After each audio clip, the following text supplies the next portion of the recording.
Il fut un temps dans un royaume entouré d'écume et de poussière, où l'on croyait que l'harmonie entre deux mondes pouvait tenir à un fil ou à une prophétie. Au cœur du royaume d'Elumbe, humains et sirènes vivaient côte à côte, pas dans la méfiance, pas non plus dans une paix parfaite, mais dans un équilibre né d'un pacte ancien. Un pacte scellé non par la pureté des cœurs, mais par la logique froide de la survie. L'Engele, le peuple de la mer, régnait sur les courants et les marées. Grâce à eux, les humains bénéficiaient de poissons en abondance, de saisons paisibles et de ports jamais dévastés. En échange, les hommes offraient du bétail, des récoltes et des guerriers pour défendre les côtes contre ceux qui viendraient briser cet équilibre fragile. Mais au centre de ce pacte, il y avait plus qu'un marché. Il y avait un rite, un vieux serment. Transmis par la grande oracle des abysses, un présage guidait l'union de ces deux peuples. Le premier-né de la première épouse du roi des eaux devrait être un garçon destiné à épouser la princesse humaine. Ce n'était pas un conte, c'était une règle. Et cette règle, elle portait un poids qui, doucement, allait se poser sur une femme. Cette femme, c'était moi. Je m'appelais Kamisoko, et j'étais la première épouse du roi des mers.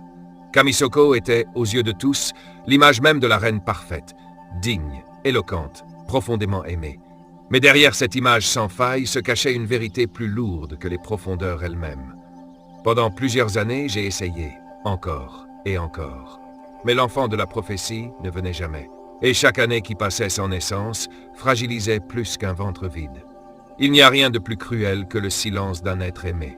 Surtout quand ce silence commence là où l'amour s'est tari. Entre les humains et les Ngele, l'équilibre tenait toujours en apparence. Mais dans les profondeurs du palais sous-marin, les choses avaient changé. Le roi des eaux, Modu Modu, autrefois si proche de Kamisoko, sa première épouse, avait commencé à prendre ses distances.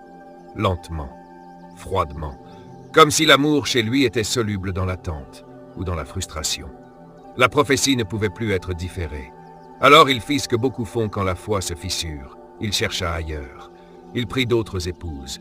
Kamisoko regardait tout cela, impuissante. Une par une, ses coépouses enfantaient. Et à chaque naissance, la même sensation, celle d'un vide qu'aucun chant, aucun bijou, aucun titre ne pouvait combler. Mais ce n'était pas seulement une douleur intime, c'était une humiliation publique. Ses coépouses, flairant sa vulnérabilité, ne se gênaient pas. Derrière son dos, elle la surnommait la reine stérile, sans pudeur, sans retenue. L'une d'entre elles, une certaine Mienke, avait pour rituel quotidien de danser avec sa petite fille devant Kamisoko. Des chansons de moquerie, des rires aiguisés comme des harpons. Chaque passage devant la demeure de Mienke devenait un supplice.